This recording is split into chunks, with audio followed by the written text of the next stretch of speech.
Let's go ahead and talk about electrons. All right, so first off, we have the Bohr model of the atom, the most common model that we see. So in this model, the electrons are going to be on defined energy levels. We're going to have those specific rings, and the electrons are going to be on a very specific path. But that is not the full aspect of electrons. And so, what we have to be a little bit more accurate is going to be the quantum model of the atom.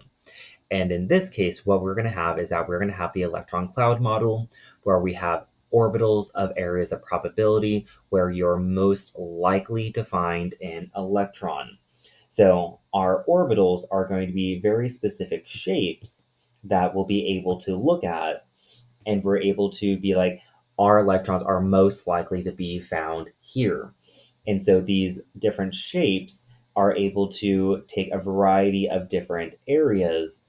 And all that we're saying is that these electrons are most likely to be found here. So we are now moving away from the idea of set paths and orbits of electrons, and we have to go to just areas of where it is most likely to be found.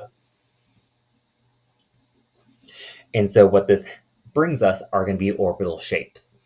And so not we don't have our energy levels, and we know and everything that these orbital shapes are not always a sphere. And so we have what we call the s orbital, which will be a sphere. Then we have the p orbital, which is going to be kind of a dumbbell type of shape. Our d orbital is going to be the kind of beginning of a flower type of shape. And then we have the orbital, which really starts to get complicated, and those orbitals start to overlap with each other.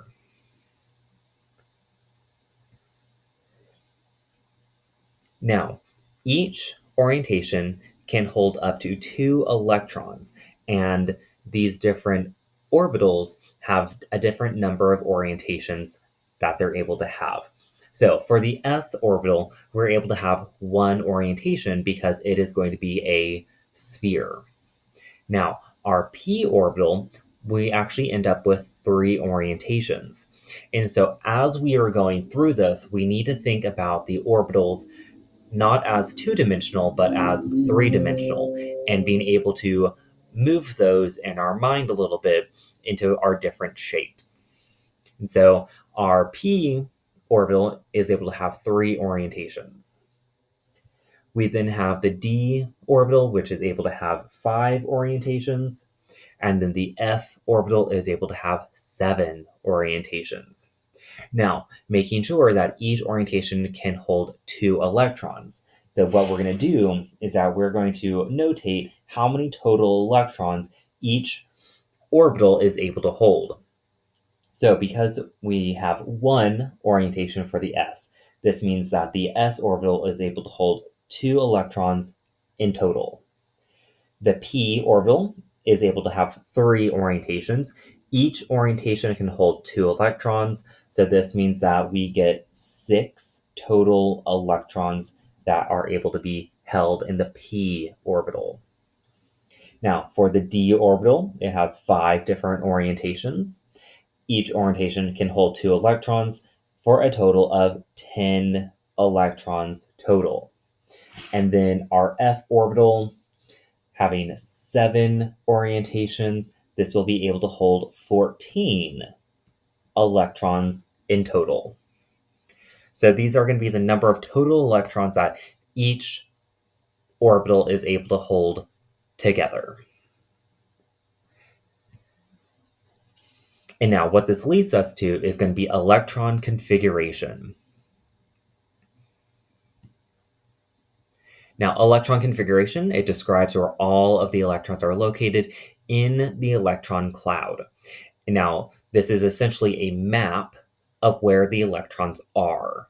So our example is going to be R1s2, 2s2, 2p1.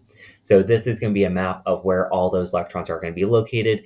And because of that, we know that this is going to be our boron as our element that we're dealing with.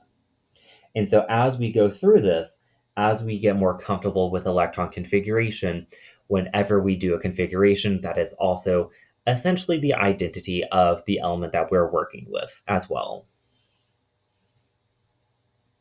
as long as that it is neutral. All right, so the electron configuration is made up of a sequence of terms with three different parts. So we're going to have the large number out front, which is going to be known as the coefficient. We are going to have a letter, and then we have a superscript that is on the letter. And now the coefficient is going to tell us the energy level. The letter is going to tell us the orbital shape. And the superscript is going to tell us the number of electrons in that orbital that we have.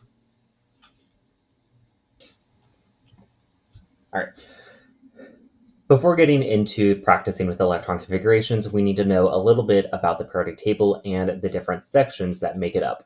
So the first is going to be the S block. So the S block is going to be the most common one that we talk about, and that is going to be the ones that I just highlighted. So this and everything will be the S block.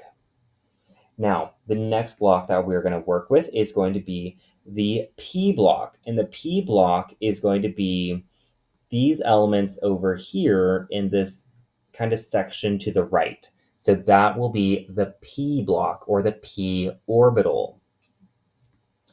After that, we have this middle section, and this middle section is going to be the D orbital that we're going to work with. So the middle will be the D, to the far right will be the P orbital.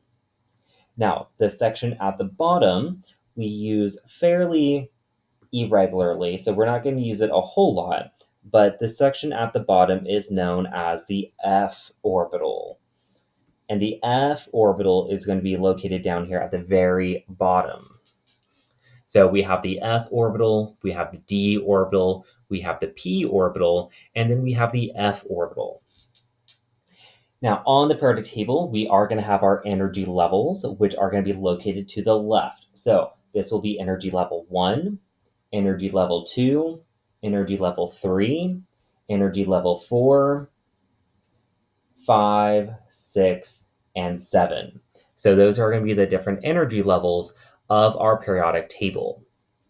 Again, we have the S block, we have the D block, the P block, the F block, and then we're going to have those energy levels off to the left. Now, as we go through electron configuration, one of the big things that we have to abide by is something called Aufbau's principle. And all that this is telling us is that we need to fill the orbitals from lowest to highest energy levels first. So, thinking of like a building, we're going to want to fill it from the bottom to the top first. So we want to start at the ground level, then we'll start on the first floor, second floor, third floor, and so forth until we reach the highest energy level. So those electrons are going to follow that same idea. We're going to start with the lowest first and then climb to the highest.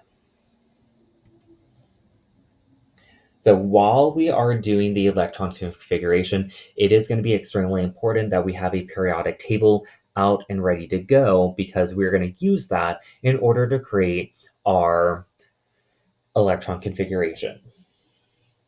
So big thing first, let's make sure that we look at what element that we're dealing with. In this case, it is hydrogen. So we are going to want to locate hydrogen on the periodic table. Now, our hydrogen is going to be located right here. And so we are going to want to go to it. So the first thing that we're going to do is that we're going to locate at what energy level we are starting with. And we're always going to start with the lowest energy level. So this will be energy level 1. So we are going to be at our 1. And then we are in the S block. So the first two columns are going to be the S block. So we're going to have our 1s. And then it takes 1 electron in order to get to our hydrogen. So we get 1s1 as the electron configuration. Now let's go ahead and take a look at another example that's a little stepped up a little bit. So our next one will be helium. So we're going to locate helium on the periodic table, right? It is right there to the far right. Now we're going to start at the lowest energy level that we have. So this will be energy level 1. So we're going to start off with our 1. Now we're going to look at what block we're going to enter. We're going to enter into the S block. We're going to count the number of electrons in order it takes to get to helium. So this will be our 1, moving all the way over 2. So this will be our 1s2. And that is going to show us that that is helium.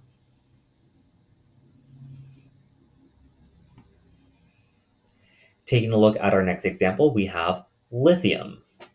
So we're going to locate lithium on the periodic table. So that is right there. Now, because this is at our next energy level, we have to start with the lowest one though. So we're going to start with our 1. So start at energy level 1.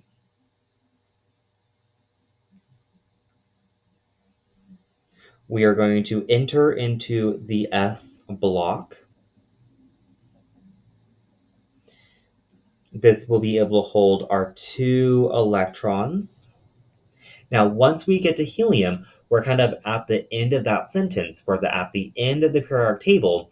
So now we're able to go to our next higher energy level, which will be our second. So this will be our energy level 2. We are going to enter into the S block, and it takes 1 electron in order to get to lithium. So we get our 2s1.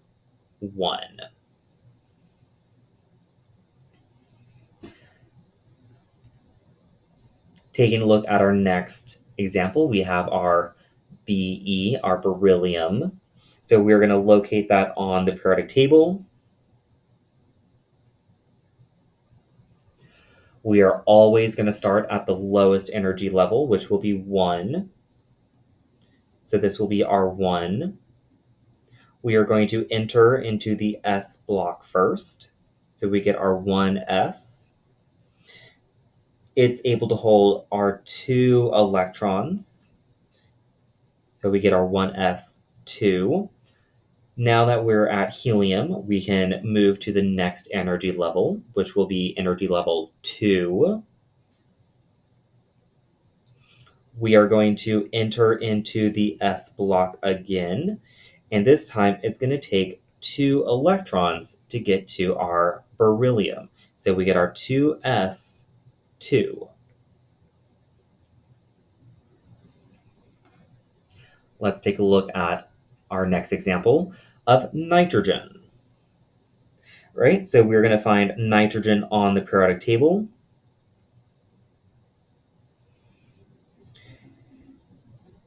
We have to start at the lowest energy level, which will be energy level 1. So we're going to start at our 1.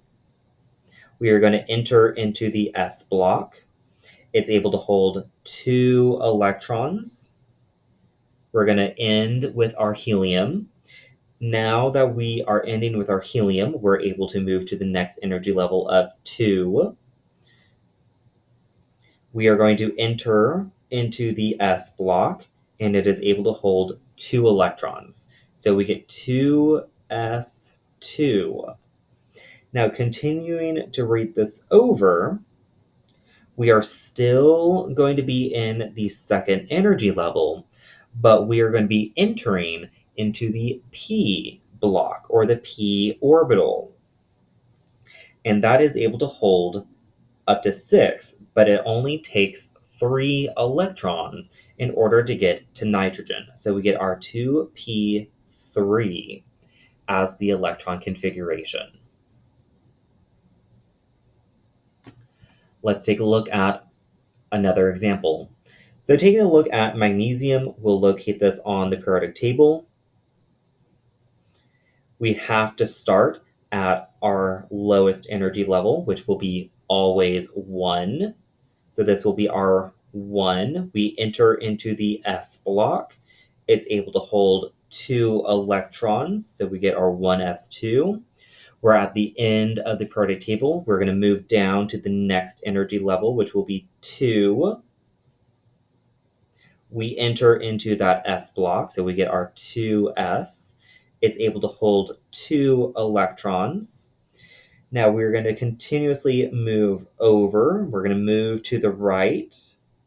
We are still in energy level 2, but we are going to be entering into that p orbital, and that is able to hold 6 electrons. So this will be our 2p6. Now we're at neon. We need to move down a row. So we're going to be now in energy level 3. We are going to enter into the S block, and it's going to take 2 electrons to get over to magnesium. So we get our 1s2, 2s2, 2p6, 3s2, and that is going to show the electron configuration for magnesium.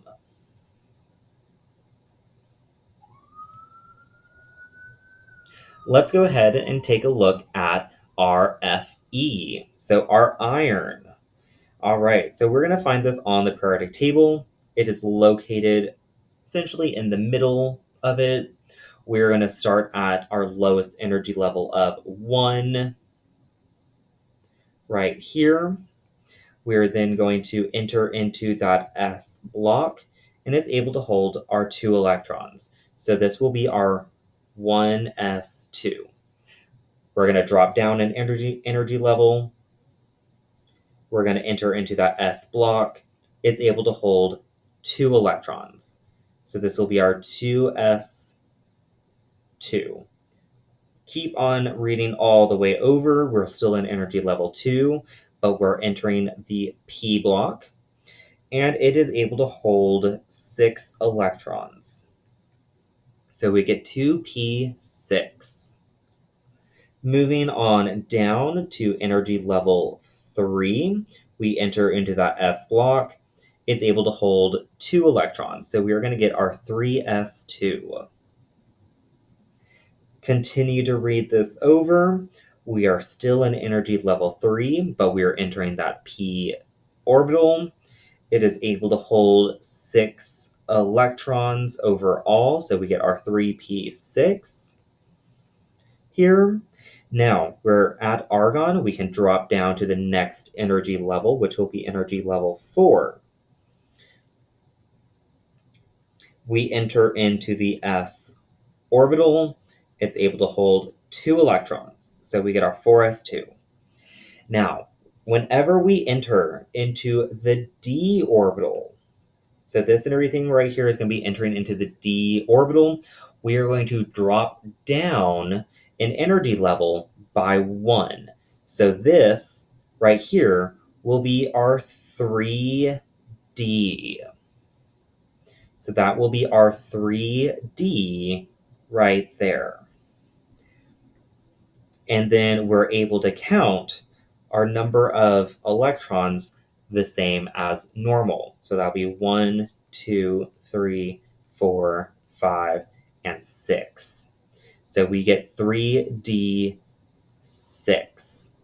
as our electron configuration. All right, let's go ahead and take a look at one more example that will go into the F block as well. So we're going to take a look at AU, our gold. We're going to locate that on the periodic table first. So it is pretty far down. We are going to start with our lowest energy level of 1. We are entering into that S block. It is able to hold 2 electrons, so we get our 1s2. Drop on down. We're now in the second energy level. we enter into the s block. So we get our 2s, able to hold 2 electrons, our 2s2. Keep reading all the way over. We're still in energy level 2. We enter into that p block. It's able to hold our 6 electrons, so our 2p6. Drop on down, energy level 3. We enter into that s block, able to hold 2 electrons. Keep reading all the way across. Still in energy level 3, we enter into that p block, and it is able to hold our 6 electrons. So we get our 3p6. Now, dropping on to energy level 4, we enter into the s block, able to hold 2 electrons, so our 4s2. Going into the d block, we're going to drop down to 3d, and our d orbital is able to hold our 10 electrons, so our 3d10. Now, whenever we go back into the p block, we're going to go back up to the normal energy level of 4. So this will be our 4p, and it will hold our 6 electrons, so our 4p6. Drop on down to energy level 5. We're going to enter that s block, able to hold 2 electrons. Going into the d block again, we'll enter into 4d,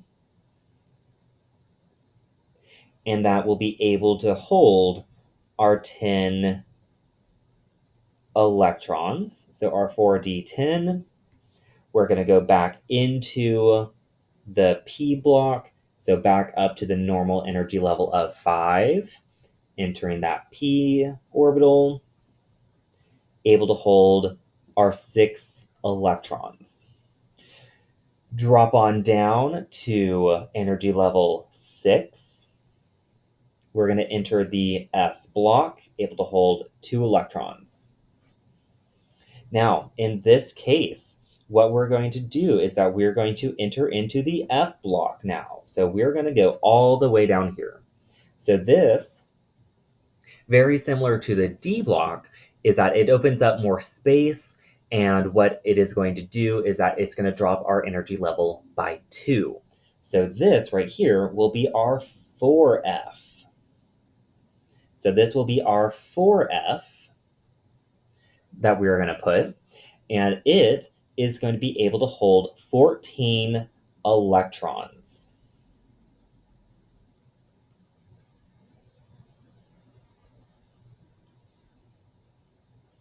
So that will be our 14 electrons.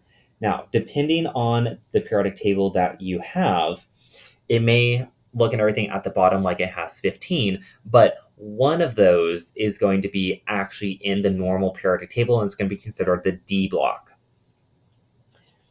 Now, going back into the D block, we're going to still have our energy level reduced by 1. So we are going to be in our 5D. So this will be our 5D. And then we're able to count. So this will be 1, 2, 3, 4, 5, 6, 7, 8, and 9. So our 9 electrons to get over to our gold. So this is going to be the electron configuration for our gold. Our 1s2, 2s2, 2p6, 3s2, 3p6, 4s2, 3d10, 4p6, 5s2, 4d10, 5p6, 6s2, 4f14, 5d9. And that is going to be how we take a look at our full electron configuration.